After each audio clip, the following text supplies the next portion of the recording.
Hello my dear students, कैसे हैं आप लोग। तो मैं हूं कोमल व्यास शर्मा और मेरे साथ में है आरिफ सर। और हम आज आप लोगों के लिए लेकर आए हैं एक बहुत ही होनहार लड़की का इंटरव्यू जिनका नाम है शिवानी कुर्रे। इन्होंने हैंडपंप टेक्नीशियन एग्जाम में एससी कैटेगरी की अगर बात की जाए तो उसमें गर्ल्स में इन्होंने फर्स्ट रैंक प्राप्त की है। तो आइए जानते हैं कि ये किस माहौल में पढ़ी, किस तरह से इन्होंने पढ़ाई की, कौन इनके मोटिवेशन रहे और सारी चीज़ें। आइए जानते हैं इनसे। तो शिवानी, स्वागत है आपका उस इंस्टीट्यूट में जहाँ पर आप दूर से पढ़ा करती थी, अपने मोबाइल पे लेकर आ रहा है, उसी चैनल के अंदर पे आप जाने वाली हैं। तो शिवानी, शुरू करते हैं आपके साथ। तो जैसे मैंने इंट्रोड्यूस कर दिया आपके बारे पे, तो आप की पढ़ाई की जो शुरुआत है, आप कहाँ से पढ़ी हो, क्या आपका बैकग्राउंड रहा हुआ है, कैसे आपने पढ़ाई किया, स्ट्रगल कैसे किया, ये सारी चीज़ों के बारे में ब्रीफ में बताइएगा, ताकि ये जो लोग जिससे आप मोटिवेट हुई हो और आज आपको मौका मिला कि आप लोगों को मोटिवेट करें, तो कुछ आपकी तरफ से। हाय, मेरा नाम शिवानी कुर्रे है। मैं जानकी चांपा से हूँ, बिलारी गांव से, पामगढ़ से। मैंने अपना स्कूल जवाहर नवोदय विद्यालय चिजदा से कंप्लीट किया था और उसके बाद वहाँ से जब कंप्लीट होने के बाद मैं जब यहाँ आई तो मेरे पास ऑप्शन नहीं था कहीं जाने का, इसलिए पामगढ़ में ही कॉलेज करी। उसके बाद डिसाइड हुआ कि आईटीआई भी कर लेना चाहिए साथ में, तो फिर आईटीआई भी करी। उसके ज़रिए मेरा आज हैंडपम्प टेक्नीशियन में उसी के ज़रिए लगा हुआ है। और मेरे मोटिवेशन के लिए मेरे पेरेंट्स सबसे ज़्यादा इम्पोर्टेंट रोल निभाते हैं और उसके अलावा टीचर्स जिन्होंने मुझे 12वीं तक पढ़ाया जवाहर नवोदय विद्यालय में, तो उन लोगों से ज़्यादा मोटिवेट हुई हूँ। ठीक है, तो एक बार बता दें सबसे पहले कि हम लोग शिवानी को अपने इंस्टीट्यूट नहीं बुलाए हैं, हम लोग शिवानी के घर पर आ गए। और मजे की बात क्या है, शिवानी का घर भी बन रहा है और शिवानी का करियर भी बन चुका है। तो हम दोनों चीज़ें हम साथ में यहाँ पर बैठ के देख रहे हैं। तो अभी हमारी रोड ट्रिप पे निकले हुए हैं और रोड ट्रिप में पहला जो डेस्टिनेशन था वो शिवानी का ही जो था, शिवानी का घर ही था और यहाँ पर हम मौजूद हैं। तो शिवानी, आप जो प्रिपेयर किए वो सारी चीज़ें, तो कितने समय लगा आपको प्रिपेयर करने के लिए, कितना वक्त लगा?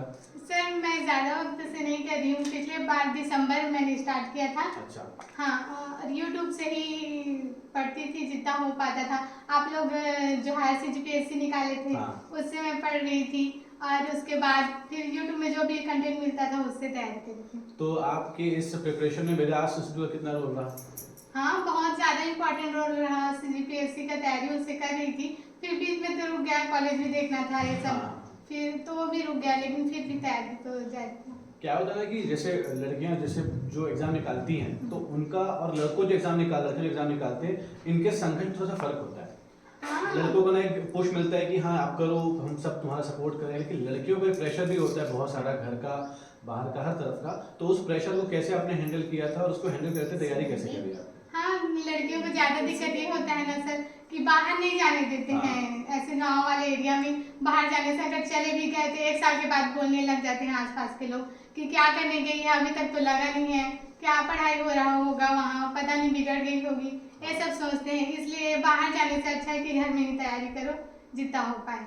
तो आपने घर में तैयारी घर करी? में, हाँ, घर में। तो आपका पढ़ने का स्ट्रेटेजी क्या था, किस तरह से आपने पढ़ी थी? सब्जेक्ट्स काफी सारे थे और हाँ। कॉलेज भी आपको साथ में देखना था, तो उसकी स्ट्रेटेजी क्या थी वो एक बार आप बता दीजिएगा। हाँ, मैं कॉलेज का जो था वो एग्ज़ाम टाइम ही पढ़ती थी कॉलेज में, और बाकी टाइम प्रिपरेशन ऐसे यूट्यूब से ही करती थी। जैसे सिलेबस होता था उसमें मैं टाइम टेबल बना लेती थी कि इतना से इतना पढ़ना है मुझे, फिर उसको कंप्लीट करने के बाद फिर सोती थी। उससे पहले सो गई तो फिर आगे के लिए प्रॉब्लम। तो जैसे टाइम टेबल बिगड़ता भी होगा ना, मतलब हाँ, जरूरी नहीं है कि बार बार मतलब हमेशा सेम टाइम टेबल चले। हाँ, हाँ। तो फिर उसको कैसे आप करते थे सेट? हाँ, जैसे 2 महीने चला टाइम टेबल, फिर कुछ और एग्जाम आ गया तो टाइम टेबल जैसे बदल जाता था, तो फिर से नया टाइम टेबल बनाती थी और जितना कवर है उसको रिवीजन करती थी और आगे जितना नहीं हो पाया उसमें ज़्यादा फोकस करती थी। नोट्स बनाते थे आप या सिर्फ नोट्स, सबका प्रॉपर नोट्स रहता था। नोट्स पूरा हाँ, बना के? सबका। चलिए, बहुत बढ़िया स्टूडेंट्स। तो ये ज़रूरी है आपको जानना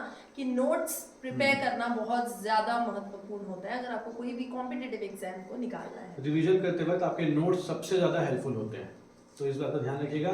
और टाइम टेबल जरूरी नहीं कि जो बना रहे हो वो हमेशा उसको फॉलो कर पाओ, कभी कभी चीज़ें ब्रेक होती है, लेकिन ये आपकी जिम्मेदारी होती है कि जो आज का छूटा हुआ पार्ट है इसको हम कल वापस कवर करें और वापस अपने शेड्यूल को मेंटेन करना चालू करें। तो ये आपकी जिम्मेदारी होती है। इसलिए कंसिस्टेंसी जो होती है वो बड़ी ज़रूरी चीज़ होती है। रोज़ जो चीज़ें रखे हो टारगेट, और रोज़ पढ़ाई करना है।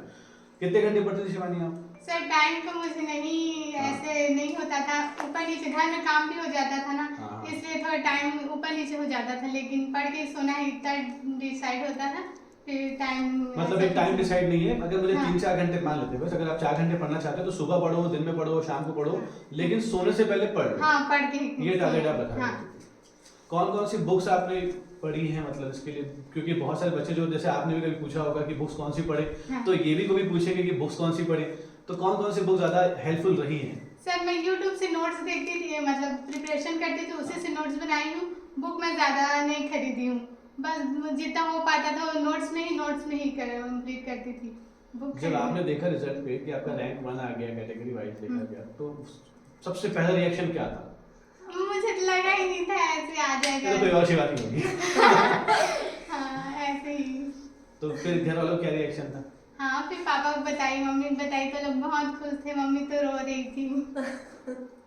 ठीक है, तो आपके पेरेंट्स ने बहुत सपोर्ट किया आपको, हाँ, और अभी बहुत। कर भी रहे, और उसी का रिजल्ट है जो आपने उनको दिया हुआ है। तो ये सबसे बड़ी चीज़ होती है कि जब आपके पेरेंट्स जो सपोर्ट करते हैं इतना, तो आप उनको बदले में अगर आप ऐसा कुछ रिजल्ट देते हो ना, तो दुनिया में उनसे ज़्यादा खुश कोई भी नहीं होता होगा। आपसे भी कई ज़्यादा खुश होते हैं आपके पेरेंट्स हो जाते हैं।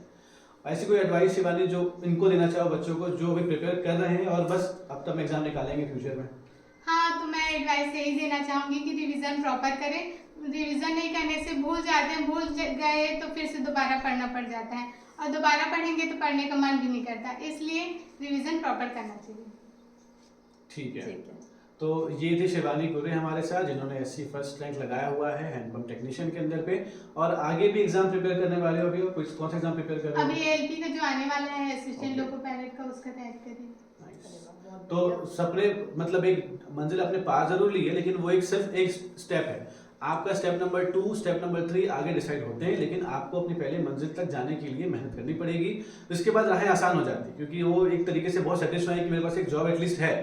अब वो प्रिपेयर करेंगे तो उनके दिमाग के ऊपर तो प्रेशर बर्डन नहीं होने वाला है। अब वो बहुत खुले दिमाग से प्रिपेयर कर सकती हैं, जितना अच्छे से प्रिपेयर करें, और डेफिनेटली रिजल्ट देंगे। और मुझे लगता है कि बहुत जल्द हमको फिर बुलाएंगी अपने दूसरे इंटरव्यू के लिए, जहाँ पर वो LP बन जाने वाली होंगी। ठीक है, तो ये था एक ब्रीफ सा इंटरव्यू जो हमने शिवानी के घर आकर, पामगढ़ में आकर लिया हुआ है। ऐसे बहुत सारे हमारे जो स्टूडेंट्स हैं जिन्होंने एग्जाम क्लियर किया, उनके पास में पहुंचेंगे, बहुत जो प्रिपेयर कर रहे हैं उनके पास में पहुंचेंगे, और आपसे मिलकर वहीं गुफ्तगू करेंगे और आपकी बातों को जानेंगे, मोटिवेट कर पाए जरूर मोटिवेट भी करेंगे। कुछ भी लगे तो हम उसके जरूर तैयार रहेंगे आप सभी के लिए। तो यहाँ पर हम आपसे विदा लेते हैं। मैं हूँ आरिफ खान, मेरे साथ है कोमल मैम, और आप हैं वेदास इंस्टीट्यूट के चैनल में। अगर अभी तक आपने इसको सब्सक्राइब नहीं किया है तो फटाफट सब्सक्राइब कर लीजिएगा, और कमेंट सेक्शन हमेशा ओपन रहता है, आप जो चाहे कमेंट कर सकते हैं, अपनी डिमांड वहाँ पे आप रख सकते हैं। तभी के लिए इतना ही। थैंक यू सो मच, बहुत बहुत धन्यवाद आप सभी का।